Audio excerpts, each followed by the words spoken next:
الله وبركاته. الحمد لله رب العالمين والصلاة والسلام على رسوله الأمين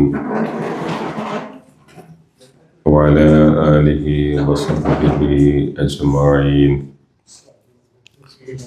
يا أيها الذين آمنوا اتقوا الله حق تقاته ولا تموتن إلا وأنتم مسلمون. رب اشرح لي صدري ويسر لي أمري واحلل عقدة من لساني يفقهوا قولي. أعوذ بالله من الشيطان الرجيم. بسم الله الرحمن الرحيم. إن إبراهيم كان أمة قانتا لله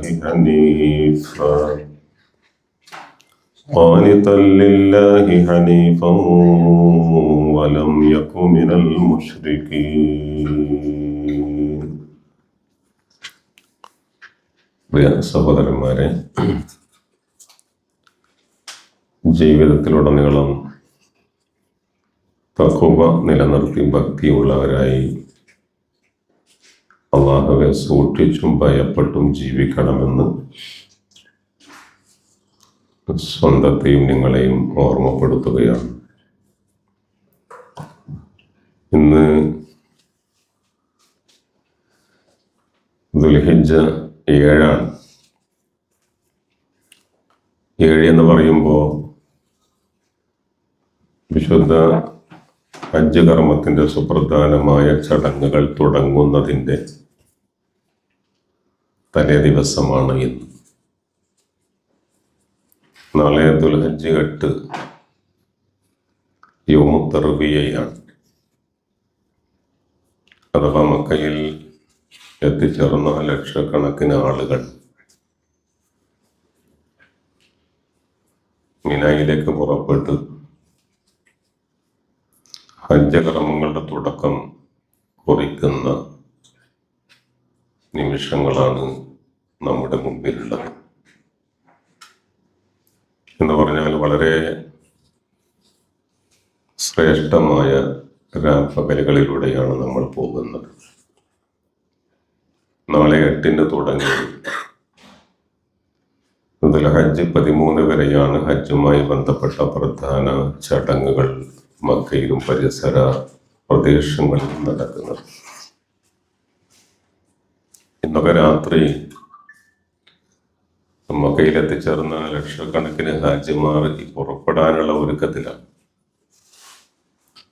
ഭൗതികമായിട്ടുള്ള എല്ലാ അലങ്കാരങ്ങളും മാറ്റിവെച്ച് വളരെ ലളിതമായ ഇഹ്റാമിന്റെ വസ്ത്രം ധരിച്ച് നാവിൽ ഒരേ മന്ത്രവുമായിട്ട് അവർ പുറപ്പെടുകയാണ്. ലബ്ബൈക് അല്ലാഹുമ്മ ലബ്ബൈക്. എവിടെയും ആ ശബ്ദമാൽ മുഖരിതമാണ് മക്ക വന്നടങ്കം. നമ്മോടും അറിയാതെ അത് പറഞ്ഞു പോകുന്നുണ്ട്, ലബ്ബൈക് അല്ലാഹുമ്മ ലബ്ബൈക്.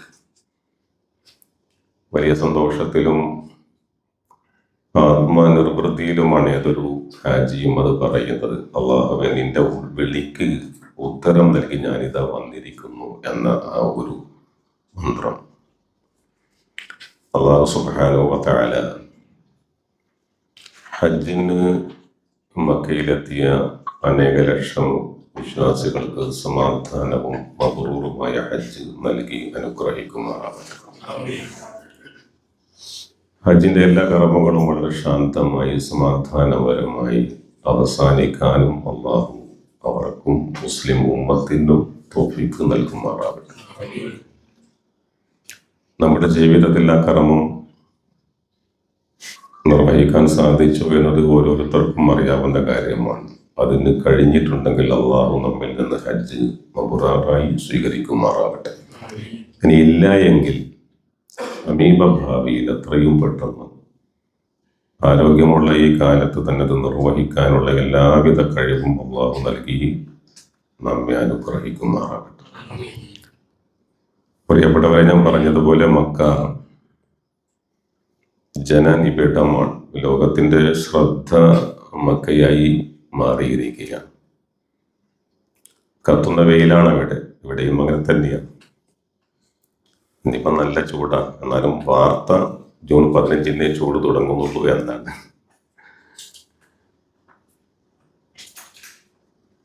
വലിയ ബുദ്ധിമുട്ടുകൾ, ചിലപ്പോൾ കിലോമീറ്ററുകളോളം നടക്കേണ്ടുന്ന ഘട്ടമാണ് ഹജ്ജ് എന്ന് പറഞ്ഞു. വിശപ്പുണ്ടാകും, ദാഹമുണ്ടാകും, ക്ഷീണമുണ്ടാകും. ഓരോ വിശ്വാസിയും അവന്റെ പരിമിതിയെ കൃത്യമായി തിരിച്ചറിയുന്ന ഒരു ഘട്ടം കൂടിയാണ് ഈ ഹജ്ജിലെ ഓരോ ചടങ്ങും എന്നതാണ്. ആരും ആരെയും പ്രകോപിതനാക്കുന്നില്ല എന്നതാണ്. തികഞ്ഞ സഹനമാണ് എവിടെയും, തികഞ്ഞ ക്ഷമയാണ്, ആത്മസംയമനമാണ്. അങ്ങനെ ശാന്തമായിട്ടുള്ള ഒരു ഒഴുക്കാണ്. ഒരുപക്ഷെ കുഞ്ഞു പുഴുക്കളെ പോലെ ഇഴയുന്ന അത്യത്ഭുതകരമായ ഒരു കാഴ്ചയാണ് നമുക്ക് എവിടെയുള്ളത്. ആ സന്ദർഭത്തിലാണ് നാം ഇവിടെ ഇങ്ങനെ ഒരുമിച്ച് കൂടുന്നു. അതിനെക്കുറിച്ചല്ലാതെ മറ്റൊന്നും ഇന്ന് നമുക്ക് സംസാരിക്കാൻ കഴിയില്ല. വിശ്വാസികളെ സംബന്ധിച്ചിടത്തോളം നമ്മുടെയൊക്കെ കണ്ണും കൽബും യഥാർത്ഥത്തിൽ നാം ഇവിടെയാണെങ്കിലും അത് മക്കയിലേക്ക് തുറന്നു വെച്ചിരിക്കുക. ഇല്ലെങ്കിൽ തുറന്നു വെക്കണം. അവിടെയായിരിക്കണം നമ്മുടെ കണ്ണും കൽബും. കാരണം ലോകത്തിന്റെ കണ്ണും കൽബും അവിടെയാണ്. കാരണം അവിടുത്തെ കാഴ്ച അത്രമേൽ മനോഹരമാണ്. ഒരൊറ്റ ചിന്തയാണ് അല്ലാഹു എന്ന ചിന്ത. യാത്ര അവസാനിച്ചവരാ, അവരിപ്പോ യാത്രയിലല്ല, ലക്ഷ്യത്തിലെത്തിച്ചേർന്നവരാണ്. അവർക്ക് അവിടെ നമസ്കാരം ജമ്മോ കസറൊന്നുമല്ല. കാരണം യാത്ര കഴിയുമ്പോൾ മക്കയിലെത്തുമ്പോൾ അവിടെ ഓരോ നമസ്കാരവും പൂർണ്ണമായ റക്അത്തുകളിലാണ് നിർവഹിക്കപ്പെടുന്നത്. ഒരു കണ്ണിയാകണം എന്ന് നമ്മൾ ആഗ്രഹിച്ചു പോകുന്നുണ്ട് അതിൽ, അല്ലേ? അത്രയും സുന്ദരമാണത്. കണ്ണിയാകണം എന്ന് ആഗ്രഹിച്ചാൽ പോരാ, കണ്ണിയാവണം എന്ന ഉറച്ച തീരുമാനം, ഉറച്ച ബോധ്യം, ഉറച്ച നെയ്യത്ത് നമുക്കുണ്ടാകും. ഹജ്ജ് എന്നത് നമ്മുടെ ഒരു സ്വപ്നമാണ്. അത് വലിയ ഒരു വികാരമാണ്. അത് ജീവിതത്തിൽ വളരെ നേരത്തെ തന്നെ ചെയ്യാൻ നമ്മൾ എപ്പോഴും അള്ളാഹുവോട് പ്രാർത്ഥിച്ചുകൊണ്ടേയിരിക്കണം. എന്തുകൊണ്ടെന്നാലും പ്രിയപ്പെട്ടവരെ, ഹജ്ജുണ്ടല്ലോ, അത് മറ്റ് ഒരു ആരാധന പോലെയല്ല. നാം ഇപ്പോ മഗ്‌രിബ് നമസ്കരിച്ചു വന്നവരാണ്, അല്ലേ? ഒരിടത്ത് നിന്നും ഇരുന്നിട്ടോ നമ്മൾ നമസ്കരിക്കും. നോമ്പ് അങ്ങനെയൊക്കെ തന്നെയാണ്. നോമ്പ് തൊട്ടടുത്തേക്ക് അടക്കാം. പക്ഷെ മറ്റാരാധനകളിൽ നിന്ന് ഹജ്ജ് വേറിട്ട് നിൽക്കുന്നത്, ഹജ്ജിന് വലിയ എഫേർട്ട്, ശാരീരികമായിട്ടുള്ള വലിയ അധ്വാനം വേണം എന്നതാണ്, അല്ലേ? അത് മക്കത്ത് പോകുന്നതിന് മുമ്പേ തന്നെ ഹജ്ജ് ഉദ്ദേശിക്കുമ്പോൾ തന്നെ അത് വേണം. ഹജ്ജ് നമ്മളിങ്ങനെ ഹജ്ജിനെ കൊതിക്കുകയാണ് നമ്മൾ. പടച്ചോനെ തൗഫീക്ക് നൽകണേ. അങ്ങനെ നമ്മൾ ഉദ്ദേശിക്കുന്നു, നിരന്തരമായി പ്രാർത്ഥിക്കുന്നു. പ്രാർത്ഥിച്ച് വിശ്വാസിയുടെ കൽബിൽ തട്ടിയുള്ള ദീർഘകാലത്തെ പ്രാർത്ഥനക്കൊടുവിലായി ഈ മഹാഭാഗ്യം നമുക്ക് ലഭിക്കുന്നു. ലഭിച്ചു കഴിഞ്ഞാൽ പിന്നെ നമ്മൾ അധ്വാനത്തിലായി, അല്ലേ? പിന്നെ യാത്രകളാണ്. യാത്രയ്ക്ക് വേണ്ടിയുള്ള സാമഗ്രികൾ, അതുമായി ബന്ധപ്പെട്ട യാത്രാരേഖകൾ, അതിങ്ങനെ ഒരുക്കാൻ, ആളുകളെ കാണാൻ, പൊരുത്തപ്പെടിക്കാൻ, അല്ലേ? ഇടപാടുകൾ തീർക്കുക. ഇതൊക്കെ എപ്പോഴും വേണ്ടിയതാ കേട്ടോ. ഇതൊക്കെ ഹജ്ജിന് പോകുമ്പോൾ മാത്രം വേണ്ട കാര്യമല്ല. വ്യക്തികളുമായിട്ടുള്ള പ്രശ്നങ്ങൾ, അതൊക്കെ നമ്മൾ തീർത്തുകൊണ്ടായിരിക്കണം ഇപ്പം ഇരിക്കുന്നത്. ഓരോ നമസ്കാരത്തിന് പോകുമ്പോഴും നമുക്കാരുമായിട്ട് ഒന്നുമില്ല. എല്ലാവരും നല്ല അവസ്ഥയിലായിരിക്കണം. നമ്മൾ ആരെയും വഞ്ചിച്ചും കൊടുക്കാതൊന്നും തട്ടിക്കെടുത്തും കബളിപ്പിച്ചും അങ്ങനെയുള്ള ഒന്നല്ല നമ്മുടേത്. എപ്പോഴും നമ്മൾ ശുദ്ധരാവണം. എന്തുകൊണ്ടെന്നാൽ ഏത് സന്ദർഭവും മരണം നമ്മെ തേടിയെത്തും. പെട്ടെന്ന് മരിച്ചു പോവുക എന്നത് നമ്മയും കുടുംബത്തെയും ഏറെ വേദനിപ്പിക്കുമെങ്കിലും ഒരു വിശ്വാസിയെ സംബന്ധിച്ച് പെട്ടെന്നുള്ള മരണം നല്ലൊരു മരണമാണ്. കാരണം അദ്ദേഹം ഒരുപാട് ബുദ്ധിമുട്ടൊന്നുമില്ല. ആശുപത്രിയിൽ കിടന്ന്, ICU കിടന്ന്, വെന്റിലേറ്ററിൽ കിടന്ന്, അതിലെ ഇത്ര ബുദ്ധിമുട്ടും ചിലവൊന്നും വരുന്നില്ല. പക്ഷെ നമ്മൾ ഒരുങ്ങിയിരിക്കണം. ഞാൻ പറഞ്ഞു വരുന്നത്, ഹജ്ജിന്റെ പോകുമ്പോൾ ഇതൊക്കെ വളരെ കൂടുതലാണ്. എന്തുകൊണ്ടാണെന്നറിയോ? നല്ല മുതൽ മുടക്കുള്ള ഒരു വിവാദത്തായതുകൊണ്ടാണ്. അല്ലേ? പൈസ ഒരുപാട് ചെലവാക്കുന്നുണ്ടോ? അപ്പോൾ കാറുകൾ അല്ലേ, ആ കറകളൊക്കെ തീർത്ത് പോകണം എന്ന ആ ഇതുകൊണ്ട് ഇവിടെ തന്നെയാണ് നമ്മൾ ഹജ്ജിന് പുറപ്പെടുന്നതിന്റെ തലേ ദിനങ്ങളിൽ എയർപോർട്ടിലെത്തുമ്പോൾ പോട്ടെ, അതൊക്കെ കഴിഞ്ഞിട്ട് നമ്മൾ മക്കയിലെത്തുവാണ്. ഇന്ന് രാത്രിയിലേക്ക് നിങ്ങൾ വരും. ഇതുവരെയുള്ള അധ്വാനത്തെ കുറിച്ച് നിങ്ങൾക്കറിയാം അല്ലേ? ഇന്ന് രാത്രി ഒരു അല്ലേ വല്ലാത്ത ഒരു ഒരുക്കപ്പാടാണ്. പോയവർക്കറിയാം. ഇന്ന് പുലർച്ചെ നേരം പുലരും മുമ്പ് എല്ലാവരും എവിടെയെത്തും? മിനായിലെ ടെന്റുകളിലെത്തും. അത്ഭുതകരമാണ് മിനായിലെ താമസം എന്ന് പറയുന്നത് അല്ലേ. മിനായിലേക്ക് പോകണം, അവിടുത്തെ ക്യാമ്പിങ് അല്ലേ. അർഫയിലേക്ക് പോകണം നടന്നിട്ട് കുറെ, പിന്നെ വാഹനത്തിൽ. അവിടെ നിന്ന് മുസ്ദലിഫയിലേക്ക് വരണം. സാഹചര്യം അനുകൂലമാണെങ്കിലും പ്രതികൂലമാണെങ്കിലും മുസ്ദലിഫയിൽ നമ്മളുടെ പാർത്തേ മതിയാകും. കല്ലുകൾ അവിടെ നിന്നാ പറക്കുക അല്ലേ. അത്ഭുതകരമായ ഇടമാണ് അതൊക്കെ. എന്താണ് ഉദാരശീലന്മാരുടെ ദാനധർമ്മങ്ങൾ, സ്വതക്കുകൾ കണ്ട് നമ്മൾ അമ്പരന്ന് പോകില്ലേ. പല കമ്പനികൾ, സോഫ്റ്റ് ഡ്രിങ്ക് കമ്പനികൾ അങ്ങനെ തന്നെ ട്രക്ക് വന്നിട്ട് ഇതാണ്. പക്ഷെ അതൊക്കെ നമ്മളിങ്ങനെ പോയി ചെയ്തുകൊണ്ടേയിരിക്കണം അല്ലേ. ഉറങ്ങിയാലും ഉറങ്ങിയില്ലെങ്കിലും നേരം പുലരും മുമ്പ് പുറപ്പെടണം കൊണ്ട് വിനായിലേക്ക് പോകണം, തിരിച്ചു കയറണം.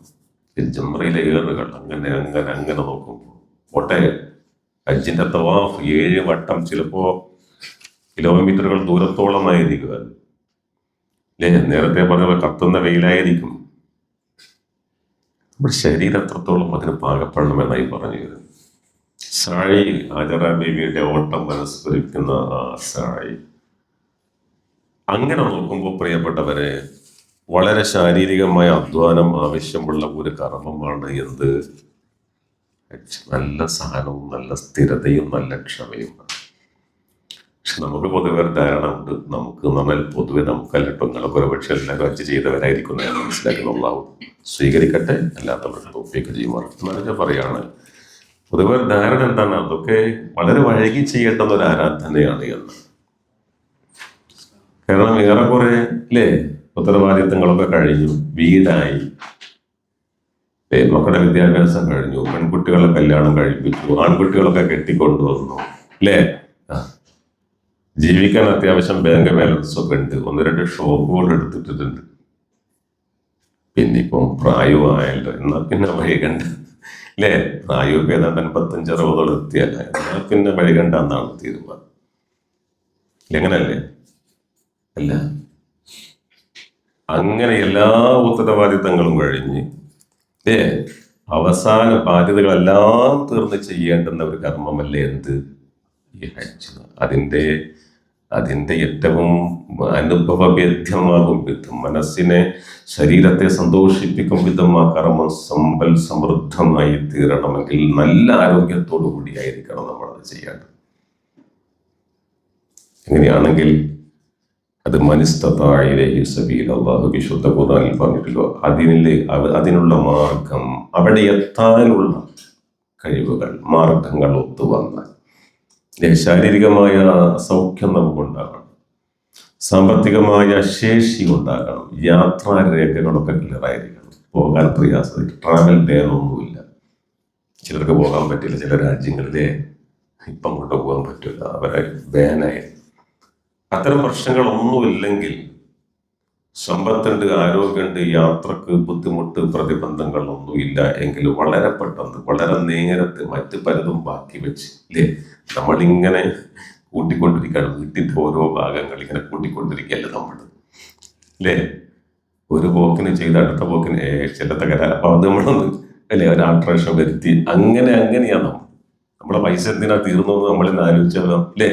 സ്വയം വിഡ്ഢികളാണ് എന്ന് നമുക്ക് തിരിച്ചറിവുണ്ടാകും അല്ലേ. ലോകത്ത് എത്ര മനുഷ്യന്മാരുണ്ടെന്നറിയോ? വലിയ സമ്പന്നരാണ് അവർ, വലിയ ബിസിനസ് സ്ഥാപനങ്ങൾ അവർക്കുണ്ട്, ലോകത്തിന്റെ വിവിധ രാജ്യങ്ങളിലൊക്കെ അവർ യാത്ര ചെയ്യാറുണ്ട് ഓരോ ആഴ്ചയും. പക്ഷെ ഒരിക്കൽ പോലും കഅബ കാണാൻ അവർക്ക് ഭാഗ്യം ലഭിച്ചിട്ടില്ല. അല്ലാഹുവേ നമുക്ക് കാത്തുരക്ഷിക്കുമാറാവട്ടെ. പൈസ ഉള്ളത് കൊണ്ട് കാര്യമില്ല സഹോദരന്മാരെ, പ്രിയപ്പെട്ടവരെ. നമുക്കതിൻ്റെ ഒരു മനസ്സാണ് ഏറ്റവും പ്രധാനം. നന്മകൾ ചെയ്യാനും അവിടെ എത്തിച്ചേരാനും ആ കർമ്മത്തിന് ആരോഗ്യത്തോടെ മനസ്സുകൊണ്ട് പങ്കെടുക്കാനും അള്ളാഹുവിന്റെ വിശുദ്ധ ഭവനം ദർശിക്കാനും അവരിലെ കലിഞ്ഞു ചേരാനുമുള്ള ആ ഒരു വലിയ സന്ദർഭം.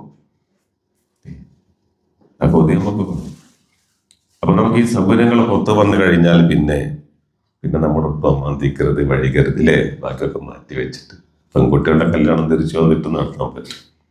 മക്കളുടെ എഡ്യൂക്കേഷൻ ആഗ്രഹത്തിൽ തുടരുകയും ചെയ്യും. ആൾട്രേഷൻ മാറ്റങ്ങൾ, ചേഞ്ചുകളൊക്കെ നമുക്ക് ജീവിതത്തിൽ ഉണ്ടാക്കാൻ പറ്റും. പക്ഷെ ഈ സന്ദർഭം നമുക്കറിയില്ല എന്തൊക്കെയാണ് വരിക എന്ന് നബി സല്ലല്ലാഹു അലൈഹി വസല്ലം ചോദിക്കുന്നുണ്ട്. മനുഷ്യൻ അറിയില്ല എന്തൊക്കെയാണ് വരാനിരിക്കുന്നത്, എന്തെല്ലാം തടസ്സങ്ങളാണ് ഉണ്ടാവുക ജീവിതത്തിൽ.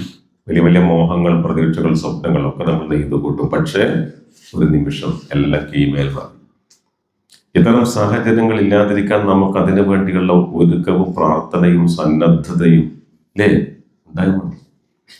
നിങ്ങൾ അങ്ങനെ ചെയ്യുന്നില്ല എങ്കിൽ, ഞാൻ ഈ പറയുന്നതിനെ നിങ്ങൾ തട്ടിക്കളയുന്നുവെങ്കിൽ അള്ളാഹു പറയാണ്, വമൻ കഫറ, ഇതിനാരെങ്കിലും നിഷേധിക്കുന്നു, ഈ പറയുന്നത് സ്വീകരിക്കുന്നില്ല, അവൻ ഉണ്ടായിട്ടും സൗകര്യം ഉണ്ടായിട്ടും ശേഷി ഉണ്ടായിട്ടും പോകുന്നില്ല എങ്കിൽ നിങ്ങൾ അറിയണം, അള്ളാഹുവിന് ലോകരെ വേണ്ട, പഠിച്ചവനാരെയും വേണ്ട. ഇത് നിങ്ങളുടെ നന്മക്ക് വേണ്ടേ പറയും. അള്ളാഹുവിനാരെയോ വേണം. നിങ്ങൾ പോയിട്ടില്ല അള്ളാഹ്, നമ്മൾ പോയിട്ടില്ല അള്ളാഹ് എന്താ, നമ്മൾ നിങ്ങളല്ല, സോറി, നമ്മൾ പോയിട്ടില്ല അള്ളാഹ് എന്താണ് നിങ്ങളുടെ നന്മക്ക് വേണ്ടി പറയുന്നു. അതുകൊണ്ട് അള്ളാഹു സുബ്ഹാനഹു വ തആലയോട് ആ ഒരു ഖൈറിന് വേണ്ടി, ഭാഗ്യത്തിന് വേണ്ടി നിരന്തരം നമ്മൾ പ്രാർത്ഥിച്ചുകൊണ്ടിരിക്കുക. അതിന് എനിക്ക് എല്ലാവരോടും എന്നോടും പറയാനുണ്ട്. ഹജ്ജ് എന്ന് പറയുമ്പോൾ പ്രിയപ്പെട്ടവർ, വിശ്വമാനവികതയുടെ മഹാസമ്മേളനമാണ്. നിങ്ങൾക്കറിയാം മാനവരാശിയുടെ ചരിത്രത്തോളം എന്ന് പറഞ്ഞാൽ തെറ്റില്ല, അത്രത്തോളം അതിന് ചരിത്രമുണ്ട്.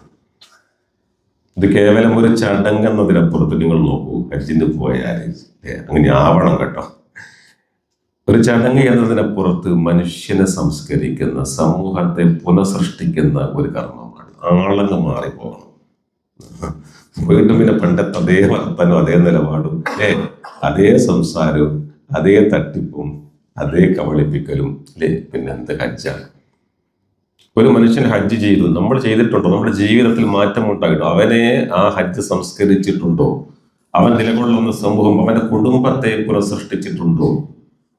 ഇടപെടുന്ന മേഖലയിൽ മാറ്റം ഉണ്ടായിട്ടുണ്ടോ എന്ന് കൂടി പോകുന്ന മനുഷ്യന്മാർ ചിന്തിക്കണം എന്നത് ഏറ്റവും പ്രധാനമാണ്.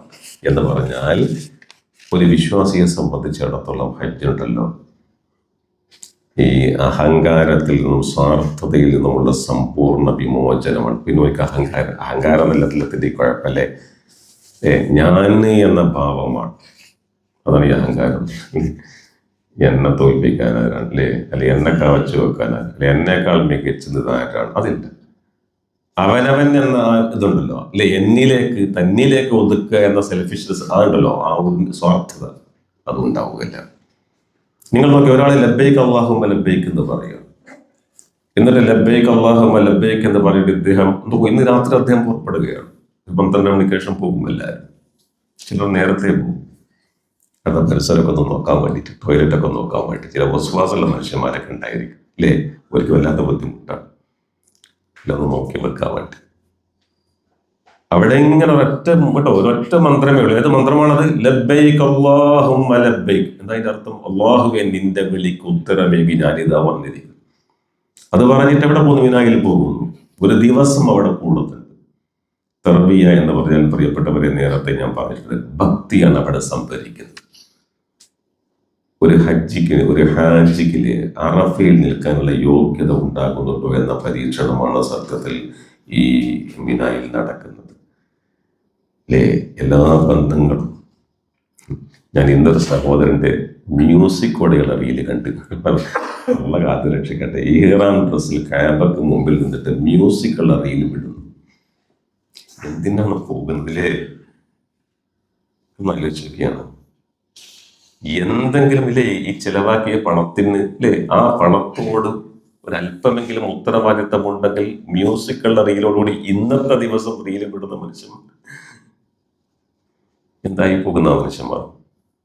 ഇവരുടെ സെൻസ് എന്തിനാ ഈ ബുദ്ധിക്ക് എന്താ സംഭവിക്കുന്നത് ഇവരുടെ? അപ്പൊ അതൊക്കെ മാറ്റി വെച്ചിട്ട് ഇന്ന് പോവാണ് മിനായിലേക്ക്. നാളെ മിനായിൽ മുഴങ്ങുന്നത് ഒരേ ശബ്ദമാണ്, ഒരേ മന്ത്രമാണ്. ദിക്റാണ്, സ്വലാത്താണ്, തക്ബീറാണ്, തഹ്ലീലാണ്, തഹ്മീദാണ്, അങ്ങനെ അങ്ങനെ മറ്റന്നാൾ പുലർച്ചെ വരെ. അവിടെ നിന്നോട്ട് പിന്നെ ഒരു പോക്കാണ് അറഫായിലേക്ക്. അതിലൊക്കെ അനുഭവിക്കാൻ നമുക്ക് തൗഫീഖ് നൽകുമാറാണ്. ആ പോക്ക് എന്താണ്, ആ കാഴ്ചകൾ എന്താണ് അല്ലേ? ലോകം ഒരു ചെറിയ ഇടമായിട്ട് മാറുന്ന അറഫ എന്ന മഹാസംഗമം. ഞാൻ നേരത്തെ പറഞ്ഞിട്ടില്ലേ, കണ്ണീര്, ഇത്രമേൽ കണ്ണീര് വർഷിച്ച ഭൂമിക ലോകത്ത് മറ്റെവിടെയില്ല. കരച്ചിൽ മാത്രം, തേങ്ങൽ മാത്രം. അവിടെ ഈ ഫോട്ടോ എടുക്കാനാണ് പോകുന്നതെങ്കിൽ അവനാണ് ഏറ്റവും വലിയ വിധി. ഫോണിനെ കുറിച്ച് ചിന്ത ഉണ്ടാകരുത്, കുടുംബത്തെ കുറിച്ച് ഓർക്കരുത്. അവിടെ ഒരൊറ്റ ചിന്തയാണ്. എന്താണ് ചിന്ത? അള്ളാഹു എന്ന ചിന്ത. അതാണ് ഹജ്ജ്. അൽ ഹജ്ജു അറഫ. അന്ന് വൈകുന്നേരം വരെ എന്തൊരു കരച്ചിലാണ്! എത്ര പേരാ എന്തെല്ലാം വിഷയങ്ങളാണ് അള്ളാഹുവിന്റെ മുമ്പിൽ അവതരിപ്പിക്കുന്നത്. ഏറ്റവും പ്രധാനം മറ്റൊന്നുമല്ല, നരകത്തുനിന്ന് രക്ഷപ്പെട്ട് സ്വർഗത്തിലെത്തണം. അത് പറയാനായിരിക്കണം നമ്മൾ പോകുന്നത്. അല്ലാതെ പെൺകുട്ടികൾക്ക് നല്ലൊരു ഭർത്താക്കന്മാരെ കിട്ടാനോ, മക്കളുടെ വിദ്യാഭ്യാസം നന്നാകാനോ, എൻ്റെ വീട് പണിപ്പെട്ടത് പൂർത്തീകരിക്കാനോ, ഉള്ള കടം ഇതൊന്നുമല്ല. അതൊക്കെ വേണം, കൂടെ ഇതൊക്കെ ആവാം. പക്ഷെ അതല്ല, നരകത്തുനിന്ന് രക്ഷപ്പെടണം, സ്വർഗത്തിൽ പ്രവേശിക്കണം. അല്ലെങ്കിൽ വലിയ പതനമാണ്, പരാജയമാണ്, നഷ്ടമാണ്. ഈ ജീവിതം കൊണ്ടൊരു നേട്ടം ഉണ്ടാകുന്നില്ല. അതിനു വേണ്ട തേങ്ങൽ കരച്ചില്ല. അവിടെ കരയാത്ത പ്രവാചകന്മാരില്ല, അവിടെ കരയാത്ത സ്വാലിഹ്യങ്ങളില്ല. ഇസ്രായേലേ, അവിടെയൊക്കെ കഴിഞ്ഞ് തിരിച്ചിട്ട് മുസ്തലിഫയിലേക്ക് വരുവാണ്. വല്ലാത്തൊരു ഒഴുക്കാണത്. ആ രാത്രി അവിടെ മാറാത്ത മനുഷ്യൻ പിന്നെ എപ്പോഴും മാറുക, നിങ്ങൾ ആലോചിച്ചു.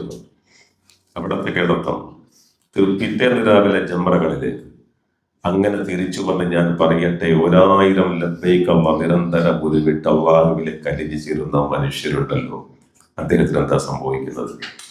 അദ്ദേഹത്തിന്റെ പാപക്കറകൾ കഴുകിക്കളഞ്ഞൊരു പുതിയ ജന്മമായിട്ട് ആ മനുഷ്യൻ മാറുന്നു എന്ന റസൂലുള്ളാഹി. പുതിയ ജന്മമാണ്, ഒരു പുതിയ മനുഷ്യനാണ്. അബൂ ഹുറൈറ റളിയല്ലാഹു തആല അൻഹു പറയുന്നുണ്ട്, സമയത്തു നബിയ സല്ലല്ലാഹു അലൈഹി വസല്ലം യഖൂൽ, അല്ലാഹുവിന്റെ റസൂൽ പറയുന്നത് ഞാൻ കേട്ടു. എന്താണത്? മൻ ഹജ്ജ ലില്ലാഹ്, ഒരാൾ അല്ലാഹുവിന്റെ ഹജ്ജ് ചെയ്തു, ഫലം യറഫുസ്, പക്ഷേ ആ ഹജ്ജിന്റെ ഒരു ഘട്ടത്തിൽ പോലും, ഉദ്ദേശിച്ച് അതിന്റെ കർമ്മങ്ങൾ തീരുന്ന ഒരു ഘട്ടത്തിൽ പോലും അദ്ദേഹം അനാവശ്യം പറഞ്ഞില്ല, അദ്ദേഹം അനാവശ്യം ചെയ്തില്ല. വളരെ സൂക്ഷിക്കേണ്ടുന്ന ഒരു കാര്യമാണ്. നമ്മുടെ കൂടെ നമ്മൾ കൊണ്ടുപോകുന്ന ഭാണ്ഡങ്ങളിലെ കെട്ടുകൾ മാത്രമല്ല, പിശാച് നമ്മുടെ കൂടെ ഉണ്ട്. നിങ്ങൾ വിചാരിക്കേണ്ട മൂപ്പർ അവിടെ ഒന്നും ഉണ്ടാവില്ല, സ്വർഗത്തിൽ പോയ പിശാച അല്ലേ? പിശാച് എവിടെയുണ്ട്. എങ്ങനെയെങ്കിലും 2 വ്യക്തികളെ തമ്മിൽ കുത്തിത്തെറിപ്പിച്ച് പ്രശ്നം ഉണ്ടാക്കില്ലേ ഈ അജ്ജങ്ങ് അല്ലേ? അങ്ങ് ഒന്നുമല്ല ഉണ്ടാക്കി മാറ്റാൻ നിരന്തരമായി ശ്രമിക്കുന്ന പിശാചോടുള്ള വലിയ യുദ്ധമാണ് എവിടെ? ഹജ്ജിലുടനീളം നടക്കുന്നത്. നമ്മൾ അറിയാത്തൊരു യുദ്ധം അവിടെ നടക്കുന്നുണ്ട്, ജിഹാദ്. അതാരും ഓർക്കുന്നുണ്ട് അതിനെക്കുറിച്ച്? നിരന്തരമായ യുദ്ധത്തിലാണ് നമ്മൾ പിശാചുമായിട്ട്. ഇവിടെ പോകുമ്പോൾ നല്ല വിശാലായിരിക്കും. നമ്മൾ ബസ് കയറുമ്പോഴല്ലേ, വെള്ളം അങ്ങോട്ട് കൊടുത്ത് വെള്ളം ഇങ്ങോട്ട് വന്ന്, പഴംപൊരി അങ്ങോട്ട് കൊടുത്ത് പഴംപൊരി ഇങ്ങോട്ട് വന്നില്ലേ, അങ്ങ് ശീല അല്ലേ? അവിടെ എത്തണം, അതിർത്തി കഴിയണ്ട, പ്രശ്നം തുടങ്ങും. ഭക്ഷണത്തിന്റെ പേരിൽ, കിടപ്പിന്റെ പേരിൽ, ചെരുപ്പ് മാറിപ്പോയതിന്റെ പേരിൽ അല്ലേ, സോപ്പ് വെട്ടി കാണാത്തതിന്റെ പേരിൽ എന്തൊക്കെ പ്രശ്നങ്ങളാണ്. ഇപ്പം തന്നെ പലരുടെ ഹജ്ജ് പോയിട്ടുണ്ടാവും. നാളെ തുടങ്ങുന്നുള്ളൂ, പലരുടെ ഹജ്ജ് പോയിട്ടുണ്ടാവും. പിശാചില്ലേ, ഭയങ്കര ക്ഷമ എന്ന് പറഞ്ഞാല്, നിങ്ങളൊക്കെ പോയിട്ടില്ലേ, ഉമ്രൊക്കെ പോയിട്ടില്ലേ? അമീർമാരുമായിട്ട് എത്ര തവണകൾ തെറ്റിയിട്ടുണ്ട്. നമ്മളെ തെറ്റിയിട്ടില്ല നമ്മൾ അല്ലേ? അമീറിന്റെ ഒരു നിലപാട് നമുക്ക് അവിടെ എത്തിയാൽ നമുക്ക് യോജിക്കാൻ പറ്റില്ല. അദ്ദേഹത്തിന്റെ ഒരു നിലപാട്, ഇദ്ദേഹത്തിന്റെ കൂടെയാണ് പോകുന്നത് നമ്മൾ ചിന്തിച്ചു പോകും. ഒരിക്കലും ഈ മനുഷ്യന്റെ കൂടെ ഒരു യാത്ര ചെയ്യില്ല എന്ന് തീരുമാനം എടുക്കും. എല്ലാരെ കുറിച്ചും അല്ല ഈ പറയുന്നത്. അമീറുമായി തെറ്റും അല്ലേ, സഹജീവികളുമായി തെറ്റും നിരന്തരമായി പിശാച് പണിയെടുത്തുകൊണ്ടിരിക്കുക. എന്ത്? ഹജ്ജ് ഭക്തിലാക്കാൻ വേണ്ടി. ഒരുപാട് പേർ മരണപ്പെട്ടു പോയിട്ടുണ്ട്. അല്ലാഹു അവർക്ക് ഹജ്ജിന്റെ പ്രതിഫലം നൽകുമാറാണ്. എത്രയോ മലയാളികൾ പോലും അവിടെ എത്തിയിട്ട് സഹോദരി സഹോദരൻ, എന്റെ ഭാഗ്യമാണ്. അല്ലാഹുവിനെ അവരെ അനുഗ്രഹിക്കാൻ റഹ്മാൻ. അതും ഒരു പരീക്ഷണമാണ്. അപ്പോ ഇങ്ങനെയൊക്കെ നിരന്തരമായി പിശാചിനോട് യുദ്ധം ചെയ്ത് ഇല്ലേ ഒരു നല്ല ഹജ്ജ് നേടി തിരിച്ചു വരുന്ന ഒരു മനുഷ്യൻ ഒരു ഘട്ടത്തിൽ പോലും അനാവശ്യം പറഞ്ഞില്ല, അനാവശ്യം ചെയ്തില്ല. വലം യഫ്സുഖ്, ഒരു തിന്മ അവനിൽ ഉണ്ടായില്ല, ഒരു തെറ്റിലേക്ക് അവൻ വഴുതി വീണില്ല, ഒരു തമ്മാടിത്തം അവൻ പ്രവർത്തിച്ചില്ല എങ്കിൽ അവന്റെ മടക്കം ഇതുപോലെ മാതാവ് ജന്മം നൽകിയ നവജാത ശിശുവിനെ പോലെ. മനസ്സിലായില്ലേ? നവജാത ശിശുവിന്റെ നിഷ്കളങ്ക മനസ്സ് വീണ്ടെടുക്കുന്ന ഘട്ടമാണ് ഇപ്പോ ഹജ്ജ് കഴിയുന്ന സമയം. ആള് പെട്ടെന്ന് മാറിപ്പോവുകയാണ്. അതാണ് ഹജ്ജ് എങ്കിൽ പ്രിയപ്പെട്ടവരെ, അതിന്റെ പ്രതിഫലം സ്വർഗമല്ലാതെ മറ്റെന്താണ്? നബി സല്ലല്ലാഹു അലൈഹി വസല്ലം പറഞ്ഞു, ഇമാം ബുഖാരി ഉദ്ധരിക്കുന്നു, അൽ ഹജ്ജുൽ മബ്റൂർ, മബ്റൂർ ഒട്ടുമേ പാപം കലരാത്ത ഹജ്ജിനാണ് എന്താ പറയാ, മബ്റൂർ. നമ്മൾ പറയാറില്ലേ, എൻ്റെ ഹജ്ജ് മബ്റൂർ ആളുകൾ ദുആ ചെയ്യണം എന്ന് പറഞ്ഞാൽ എന്താണ്? എവിടെയും ഒരു അപകടം വരാതെ, എവിടെയും ഒരു അബദ്ധം, വീഴ്ച, കുറവ് വരാത്ത ഒരു ഹജ്ജായി മാറാൻ നിങ്ങൾ ദുആ ചെയ്യും. അങ്ങനെ സ്വീകരിക്കപ്പെടുന്ന ഹജ്ജാണ് നിർവഹിച്ചതെങ്കിൽ ലൈസ ലഹു ജസാഉൻ ഇല്ലൽ ജന്ന, അവന്റെ സ്വർഗമല്ലാതെ മറ്റൊരു പ്രതിഫലമേ ഇല്ല എന്ന റസൂലുള്ളാഹി. അതെല്ലാവർക്കും അല്ലാഹു നൽകുമാറാകട്ടെ. ഈ ഒരു സന്ദർഭത്തിൽ നമുക്ക് ഏറ്റവും കൂടുതൽ നമ്മൾ ഓർക്കുന്ന ഒരു വ്യക്തിത്വം ആരാണ്? അത് മറ്റാരുമല്ല, ഞാൻ തുടക്കത്തിൽ ഓതി വെച്ച ആയത്ത് ആരെ പറ്റിയാണ്? ഖലീലുള്ളാഹി ഇബ്രാഹിം അലൈഹിസ്സലാമിനെ സംബന്ധിച്ചാണ് അല്ലേ? എല്ലാ ആളുകളും, വിശ്വാസികൾ, ഹജ്ജിന് പോയവരൊക്കെ ഏറ്റവും കൂടുതൽ, എന്തുകൊണ്ടെന്നാൽ ചരിത്രത്തെ സ്വാധീനിച്ച ഏറ്റവും വലിയ ആത്മീയ വ്യക്തിത്വമാണ് ആര്? ചരിത്രം കണ്ട ഏറ്റവും വലിയ ആത്മീയ വ്യക്തിത്വം. അള്ളാഹു അദ്ദേഹത്തെ വിശേഷിപ്പിക്കാൻ ഖുർആനിൽ പറഞ്ഞ പേര് ഖലീലുള്ളാഹി എന്നാണ്. എന്താണ് അർത്ഥം? എന്താണ്? അള്ളാഹുവിന്റെ ഇഷ്ടത്തോഴൻ, ഉറ്റമിത്രം എന്നാണ്. നോക്കൂ, നിങ്ങൾക്കറിയാമല്ലോ, അദ്ദേഹം പരീക്ഷണത്തിന്റെ തീച്ചൂളയിൽ തൗഹീദിന്റെ കൊടിമരം പാറിച്ച മഹാനാണ്. ഒറ്റ മനുഷ്യനായിട്ട്, ഒറ്റ മനുഷ്യൻ, സ്വന്തം പിതാവെതിരാണ്, കുടുംബമെതിരാണ്, രാജ്യമെതിരാണ്, ഭരണാധികാരി എതിരാണ്. എന്നിട്ടും ഈ പരീക്ഷണങ്ങളുടെ തീച്ചൂളയിൽ അദ്ദേഹം ഉയർത്തിപ്പിടിച്ച തൗഹീദിന്റെ പതാക അതിസുന്ദരമായി പാറിപ്പറത്താൻ അദ്ദേഹം സാധിച്ചു എന്ന് പറഞ്ഞാൽ ലോകത്തെവിടെയുമുള്ള ഉത്ബുദ്ധ സമൂഹത്തിന് അനുകരിക്കാവുന്ന ഏറ്റവും നല്ല മാതൃകയായിരുന്നു ആര്? ഖലീലുള്ളാഹി ഇബ്രാഹിം അലൈഹിസ്സലാം. നമ്മൾ അദ്ദേഹത്തെ കുറിച്ച് കൂടുതൽ അറിയണം. അദ്ദേഹത്തിന്റെ ജീവിതം, അദ്ദേഹത്തിന്റെ ജനനം, വളർച്ച, അദ്ദേഹത്തിന്റെ ദഅവത്ത്, അദ്ദേഹത്തിന്റെ യാത്ര, അദ്ദേഹത്തിന്റെ ത്യാഗം, പരീക്ഷണങ്ങൾ. കൂടുതൽ എന്താ ഉള്ളത്? ഇബ്രാഹിം നബി അലൈഹി ഇസ്ലാമിന്റെ ജീവിതം എന്നൊക്കെ കൂടുതൽ യാത്രയാണ്. എവിടെയാണ് ജനിച്ചത്? ഇറാഖിലെ ബാബിലോണിൽ ജനിച്ചു, അവിടെ വളർന്നു, പിന്നെ യാത്രയാണ്. അങ്ങോട്ട് ആദ്യം ഷാമില്, ഇപ്പോഴത്തെ സിറിയയിലേക്ക് പോയി. സിറിയൻ അദ്ദേഹം ഫലസ്തീനിലേക്ക് പോകുന്നു, അവിടെ നിന്ന് ഈജിപ്തിലേക്ക് പോകുന്നു, ഈജിപ്തിൽ നിന്ന് മക്കയിലേക്ക് വരുന്നു, മക്കയിൽ കുടുംബത്തെ താമസിച്ച് വീണ്ടും പോകുന്നുണ്ട് എന്ന് പറഞ്ഞാൽ ഇങ്ങനെ പോയി ആധികാരിക ചരിത്രകാരന്മാർ അദ്ദേഹത്തിന്റെ യാത്രയെക്കുറിച്ച് രേഖപ്പെടുത്തിയപ്പോൾ നമുക്ക് വായിക്കാൻ കഴിയുന്നത് ഏറ്റവും ചുരുങ്ങിയത് 5000 കിലോമീറ്ററിൽ അധികം ഇബ്രാഹിം അലൈഹിസ്സലാം സഞ്ചരിച്ചു. എത്ര? അത് ആധികാരിക ചരിത്ര രേഖകൾ കാണുന്നതാണ്. ഇന്നത്തെ പോലെ ബസ്സും കാറും തീവണ്ടിയും കപ്പലും വിമാനവും ഒന്നുമില്ലാത്ത, ആധുനിക യാത്രാ സൗകര്യങ്ങളൊന്നുമില്ലാത്ത ഒരു ഘട്ടത്തിലാണ് ഇത്രയും കിലോമീറ്ററുകൾ തീഷ്ണമായ ചൂടിൽ, കത്തുന്ന വെയിലത്ത്, അത് മേഘനായി. ആൾക്കാർ കൂടുതലില്ല, ഒരുപാട് മനുഷ്യന്മാർ കൂടെ ഉണ്ടോ? ഇല്ലല്ലോ അല്ലേ? ഒരു നാട്ടിൽ തൗഹീദിന്റെ പ്രബോധനം തുടങ്ങിയിട്ട് ആളെ കിട്ടാതിരിക്കുമ്പോൾ സമാധാനിക്കുള്ള ഒറ്റ വഴി ഇബ്രാഹിം നബി ഓർത്താൽ മതി. മനസ്സിലായില്ലേ? ജീവിതത്തിന്റെ സായാഹ്നവരെ കണ്ണിലെ വെള്ളം വറ്റി, കണ്ണ് ല്ലേ, തൊലികൾ ചുരുണ്ടു അല്ലേ? ആ ഘട്ടത്തിൽ പോലും ആശ്വസിക്കാൻ കൂടെ ആളില്ലാത്ത ഒരു മഹാനായ പ്രവർ ഒറ്റക്കാണ് നടന്നിട്ട്, വല്ലപ്പോഴും ചില മൃഗങ്ങളുടെ പുറത്ത്. അതുകൊണ്ടാണ് അല്ലാഹു സുബ്ഹാനഹു വ തആല വിശുദ്ധ ഖുർആനിൽ പ്രിയപ്പെട്ടവരെ 69 തവണയാണ് ഇബ്രാഹിം നബി അലൈഹി ഇസ്ലാമിന്റെ പേര് സ്പർശിക്കുന്നത്, പരാമർശം. 25 ഇടങ്ങളിൽ അദ്ദേഹത്തെ കുറിച്ച് സവിശേഷമായ പരാമർശമുണ്ട്. 40ഓളം സ്ഥലങ്ങളിൽ ഇബ്രാഹിം നബി അലൈഹി ഇസ്ലാമിന്റെ പ്രാർത്ഥനയെ കുറിച്ച് പറയുന്നുണ്ട്. അബുൽ അംബിയ എന്നാണ് അദ്ദേഹത്തിന്റെ പേര്. എന്താണ് അതാ സ്ഥാനപ്പേര് എന്ന് പറയുന്നത്? എന്താണ്? അബുൽ, പ്രവാചകന്മാരുടെ പിതാവ്. ശരിക്കും മനുഷ്യ വംശത്തിന്റെ പിതാവ് ആരാണ്? ആദം അലൈഹി ഇസ്ലാമാണ് അല്ലേ? എന്നാലും അദ്ദേഹത്തെ പ്രവാചകന്മാരുടെ പിതാവ് എന്ന് പറയാൻ കാരണം എന്താണ്? 4000 വർഷങ്ങൾക്ക് ഇപ്പുറം പ്രിയപ്പെട്ടവരെ ഒരുപാട് പ്രവാചകന്മാർ വന്നിട്ടുണ്ട്. ദഅവത്തിന്റെ മേഖലയിൽ സജീവമായ പ്രവാചകന്മാർ. അത് ഇബ്രാഹിം നബി അലൈഹി ഇസ്ലാമിൽ 2 മക്കളിലൂടെയാണ്. ആരോഗ്യ 2 മക്കൾ? ഒന്ന് ഇസ്ഹാഖ് അലൈഹി ഇസ്ലാം അല്ലേ? ഇസ്ഹാഖിന്റെ മകൻ യാക്കൂബ്, യാക്കൂബിന്റെ മകൻ യൂസുഫ്, പിന്നെയോ സുലൈമാൻ, ദാവൂദ്, സുലൈമാൻ, അയ്യൂബ്, പിന്നെ സക്കരിയ, യഹ്യ, മൂസ, ഈസ അലൈഹിമുസ്സലാം. ഇതൊക്കെ ഒറ്റ പ്രവാചകന്റെ ഇബ്രാഹിം നബിയുടെ മകൻ ഇസ്ഹാഖിന്റെ മക്കളിലൂടെ അത്ഭുതങ്ങൾ. അവരെ കുറിച്ച് വലിയ പരാമർശങ്ങൾ വിശുദ്ധ ഖുർആനിൽ പറയപ്പെട്ട പ്രവാചകന്മാരെ കുറിച്ച് അല്ലേ? അവരൊക്കെ ഇബ്രാഹിം നബിയുടെ മകൻ ഇസ്ഹാഖിന്റെ സന്താന പരമ്പര. മറ്റൊരു മകൻ ആരാണ്? ഇസ്മായിൽ അലൈഹി ഇസ്ലാമിന്റെ സന്താന പരമ്പരയിൽ വന്നു ആര്? അഷ്റഫുൽ ഖൽഖ് മുഹമ്മദ് മുസ്തഫ സ്വല്ലല്ലാഹു അലൈഹി വസല്ലം. അതുകൊണ്ടാണ് അദ്ദേഹം അബുൽ അംബിയ, പ്രവാചകന്മാരുടെ അല്ലേ, മനുഷ്യകുലത്തിന്റെ പിതാവ് ആദം അലൈഹി ഇസ്ലാം ആണെങ്കിലും ഫാദർ ഓഫ് പ്രോഫറ്റ്സ് എന്ന മഹത്തായ സ്ഥാനനാമം ലഭിച്ചിരിക്കുന്നത് ഖലീലുല്ലാഹി ഇബ്രാഹിം അലൈഹി. വിശുദ്ധ ഖുർആൻ അദ്ദേഹത്തെ കുറിച്ച് അത് ഏറ്റവും നല്ല നോട്ട് റെഫറൻസ് എന്താന്ന് പറഞ്ഞാൽ, പ്രിയപ്പെട്ടവരെ, അതാ ഞാൻ തുടക്കത്തിൽ ഓതി വെച്ച് നിങ്ങൾ നോക്കൂ. ഇന്ന ഇബ്രാഹിമ കാന ഉമ്മ. ഇതിനേക്കാൾ മനോഹരമായിട്ട് ഖുർആൻ അദ്ദേഹത്തെ കുറിച്ച് പറഞ്ഞിട്ടില്ല.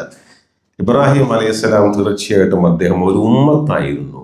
ഉമ്മത്ത് എന്ന് പറഞ്ഞാൽ 2 അർത്ഥം അതിലുണ്ട്. ഒന്ന് ഒരർത്ഥം ഉമ്മത്ത് എന്ന് പറഞ്ഞാൽ നേതാവ് എന്ന, എന്താണ് നേതാവാണ്. മറ്റൊരർത്ഥം പറയപ്പെട്ടവരെ അദ്ദേഹം ഒരു സമുദായമായിരുന്നു. എന്താണ്? ഒറ്റ വ്യക്തിയാണ്, പക്ഷേ ഒരു സമുദായം ഒന്നടങ്കം ചെയ്യുന്ന കാര്യങ്ങളാണ്, ഉത്തരവാദിത്തങ്ങളാണ്, ദൗത്യമാണ് തൻ്റെ ജീവിതത്തിൽ അദ്ദേഹം ഒരു സമുദായം എന്ന നിലക്ക് അദ്ദേഹം പ്രവർത്തിച്ചു എന്ന് മാത്രമല്ല, അതേ സന്ദർഭത്തിലും കാനിത്തല്ലില്ല, അള്ളാഹുവോട് ഏറെ കീഴ്പ്പെട്ട് ജീവിച്ച ഒരാൾ. എന്താണ്? വളരെ കാനിത്തല്ലില്ല, അള്ളാഹുവോട് കീഴ്പ്പെട്ട് അദ്ദേഹം ജീവിച്ചു. അദ്ദേഹം ഹനീഫൻ, വക്രതയേതുമില്ലാതെ നേരിന്റെ മാർഗത്തിൽ നിലകൊണ്ട ഋജുമനസ്കനായ പ്രവാചകൻ. വലം യകു മിനൽ മുശ്രിക്കീൻ. അദ്ദേഹം ഒരിക്കലും ആരായിരുന്നില്ല? മുശ്രിക്കീങ്ങളിൽ പെട്ട ആളെ ആയിരുന്നില്ല എന്ന് അള്ളാഹു പറയുന്നതിന്റെ മുമ്പ് അദ്ദേഹം ഒരു ഉമ്മത്താണ് എന്ന് പറഞ്ഞു. അതാണ് ഏറ്റവും പ്രധാനം. ഒരുപാട് കാലം ഒരു സമൂഹം ഒന്നടങ്കം ചെയ്തു തീർക്കേണ്ടുന്ന ബാധ്യതകളും ഉത്തരവാദിത്തങ്ങളും ചുമതലകളും ഒരു വ്യക്തിയായി അദ്ദേഹം നിർവഹിച്ചു. ആ ഇബ്രാഹിം അലൈഹി സ്വലാമിനെ പിൻപറ്റി ജീവിക്കാൻ മുന്നോട്ട് വരേണ്ടുന്ന ഒരു സന്ദർഭം കൂടിയാണ് പ്രിയപ്പെട്ടവരെ ഇന്നത്തെ ഇതുപോലെയുള്ള സന്ദർഭങ്ങൾ.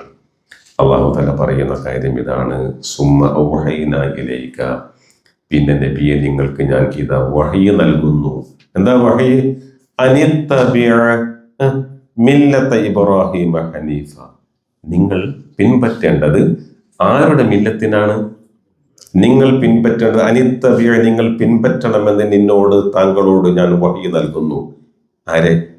മില്ലത്ത. എന്തിന്? മില്ലത്ത ഇബ്രാഹിം, ഇബ്രാഹിമിന്റെ മില്ലത്ത്.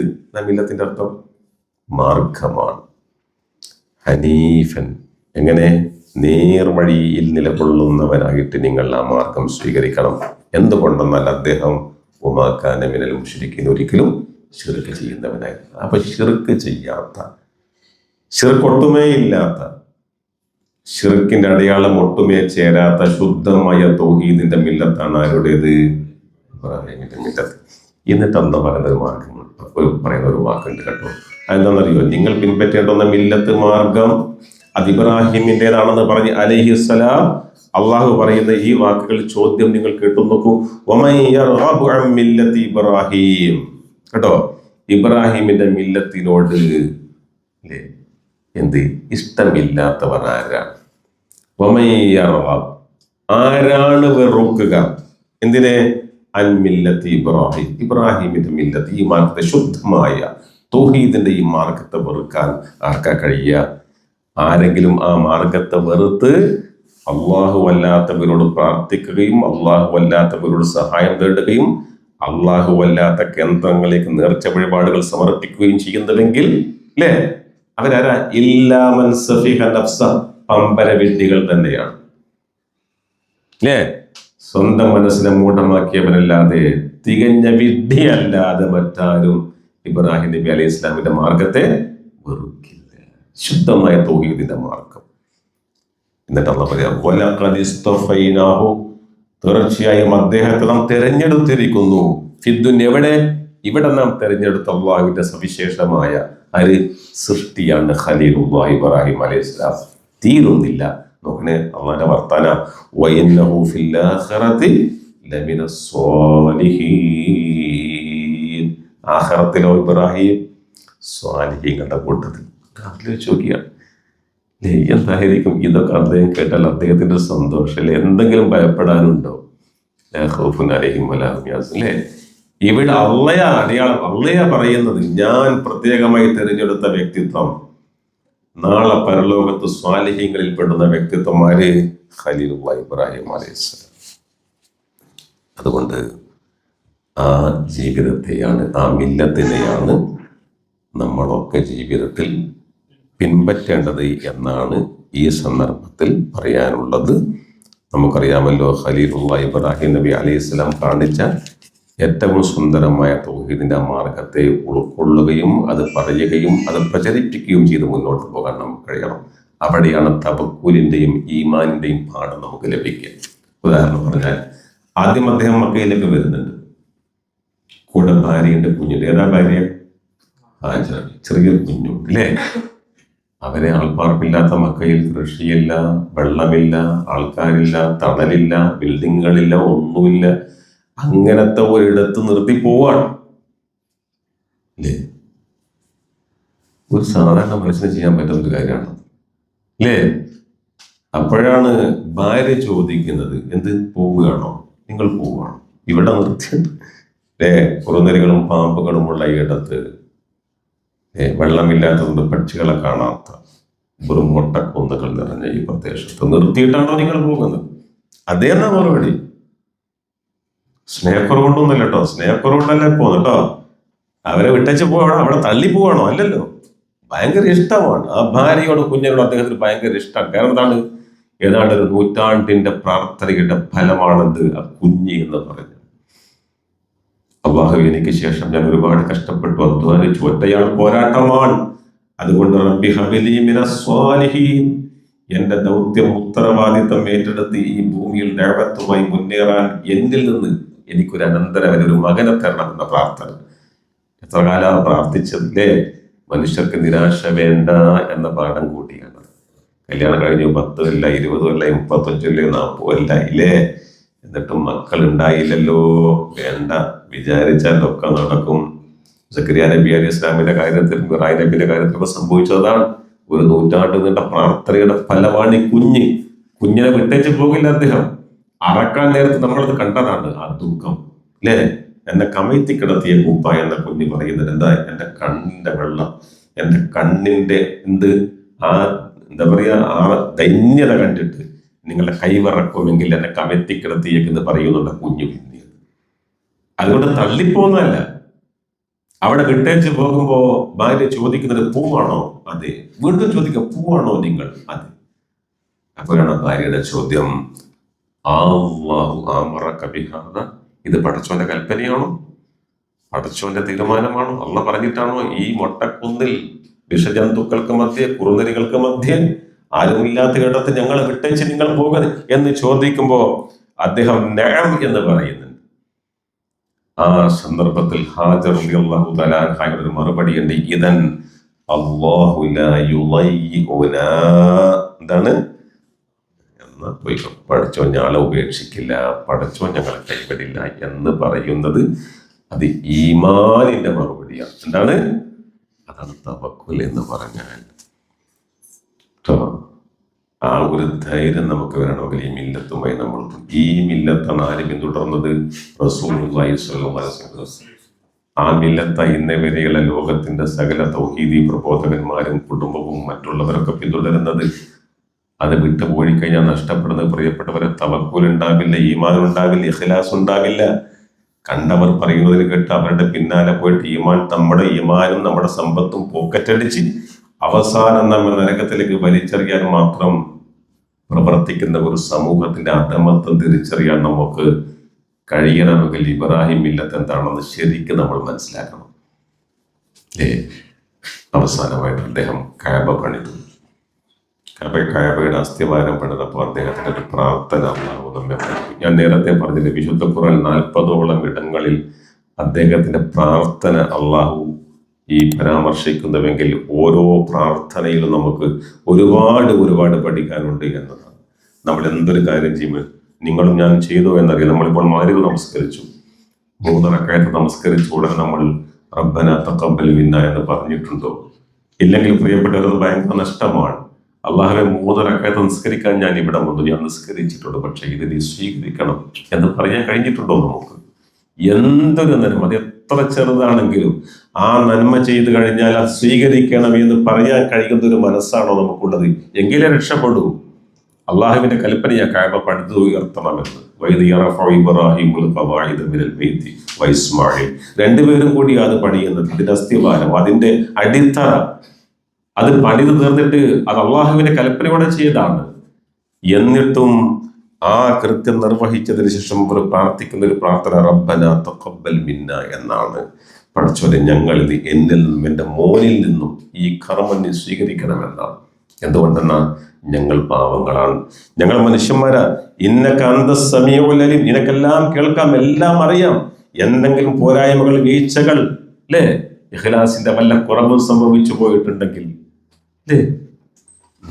നീ സ്വീകരിക്കണം എന്ന പ്രാർത്ഥന നമ്മെ പഠിപ്പിക്കുമ്പോൾ നേരത്തെ പറഞ്ഞതുപോലെ നിങ്ങളോടും എന്നോടും പറയാൻ എന്ത് ചെറിയ നന്മയാണെങ്കിലും അല്ലേ, അസ്സലാമു അലൈക്കും പറയൽ പോലും ഒരു പുണ്യമാണ്, ഒരു പുഞ്ചിരി പോലും ഒരു പുണ്യമാണ്, അല്ലേ, ഒരു കാരക്കച്ചികളെ കൊടുക്കലും ഒരു പുണ്യമാണ്, 5 രൂപ കൊടുക്കുന്നത് പുണ്യമാണ്. സ്വീകരിക്കാൻ വേണ്ടി പ്രാർത്ഥിക്കണം, കബൂലിയത്തിന് വേണ്ടി നിങ്ങൾ പ്രാർത്ഥിക്കണം എന്നൊരു പാഠം അതിലൂടെ അള്ളാഹു നമുക്ക് നൽകുന്നു.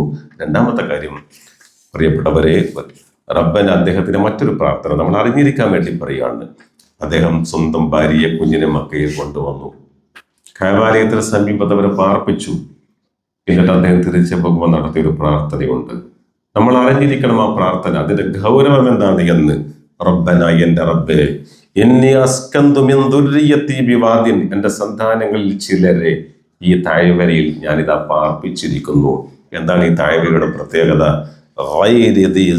കൃഷിയോഗ്യമല്ലാത്ത, ഒട്ടുമേ കൃഷിയില്ലാത്ത, അല്ലേ, ഫലഭൂയിഷ്ടമല്ലാത്തൊരു ഭൂമിയാണത്. പക്ഷേ ഞാൻ താമസിപ്പിച്ച ഇടമേതാണ്? അത് ഇന്ദ ബൈതിക്കൽ മുഹറം, നിന്റെ വിശുദ്ധമായ ഭവനത്തിന്റെ സമീപത്താണ്. കേട്ടോ, എവിടെയാണ്? പള്ളിയുടെ അടുത്താണ്. എന്തിനാണെന്നറിയോ? അദ്ദേഹം പറയാണ്, ലിയുഖീമുസ്സലാഹ്, എൻ്റെ ഈ കുടുംബം, സന്തതികൾ, അവർ നിസ്കാരക്കാരായി തീരാൻ വേണ്ടിയാണ്. അദ്ദേഹത്തിന്റെ വലിയ പ്രാർത്ഥന, നിസ്കരിക്കുന്ന മക്കളാകണം. പ്രിയപ്പെട്ടവരെ, അതിലെ വീഴ്ചയുണ്ടല്ലോ, അതാണ് എല്ലാ വീഴ്ചയുടെയും തുടക്കം.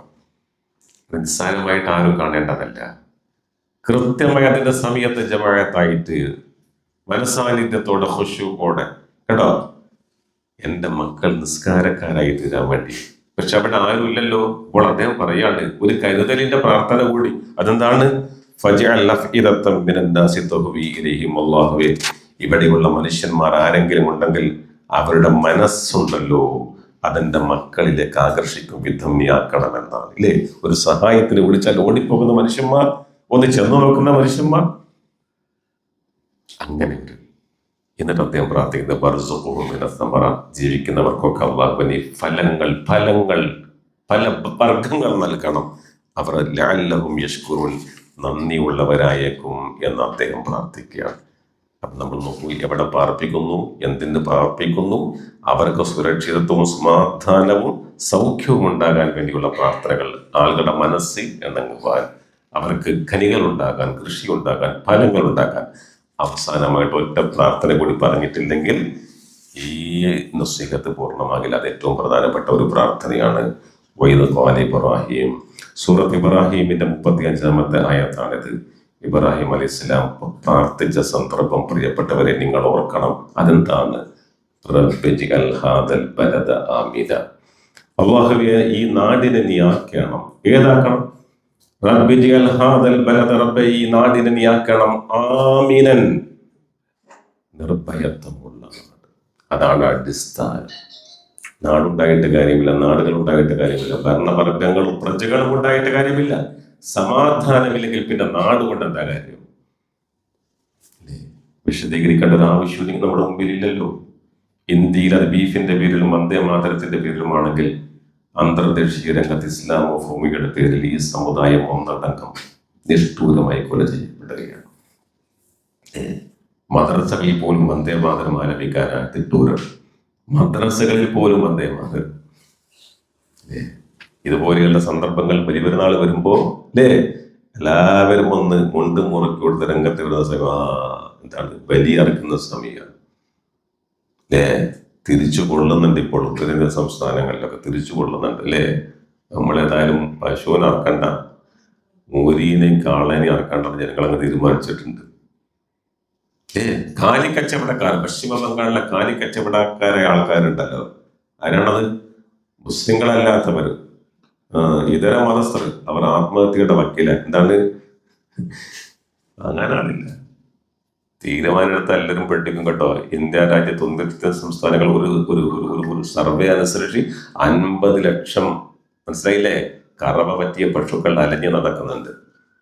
അതൊക്കെ ചത്തിട്ട് അതൊക്കെ അന്തരീക്ഷം മലിനീകരണം ഉണ്ടാക്കില്ല. ആരാ നോക്കാൻ? കാരണം അതിനെ തീറ്റിപ്പോറ്റ മനുഷ്യന്മാരുടെ കൈ പൈസ അല്ല. കറവ പറ്റിയ പശുക്കളെ തീറ്റിപ്പോറ്റാൻ കർഷകന്റെ കൈ പൈസ അല്ല. എന്നിട്ടാണിത്. ഒരു ഉലഹിയത്ത് ഇറക്കാൻ ഒരു മൃഗത്തെ, ഒരു ഉരുവിനെ കൊണ്ടുപോകുമ്പോൾ തടഞ്ഞു നിർത്തി വണ്ടി തട്ടിയെടുത്ത ആളെ നിഷ്ഠൂരമായി കൊല്ലുന്ന ആൾക്കൂട്ടം. എന്ത് സമാധാനമാണ്?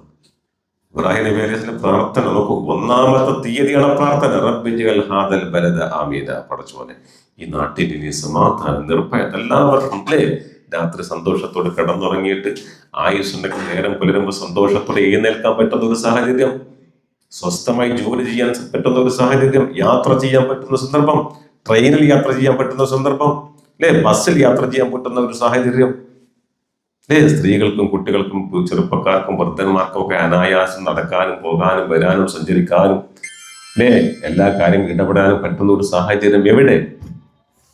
അതാണ് ഏറ്റവും പ്രധാനം. ഇബ്രാഹിം നബി അലൈഹി ഇസ്ലാമിന്റെ പ്രാർത്ഥന. 2-ാമത്തെ പ്രാർത്ഥന, പ്രിയപ്പെട്ടവരെ,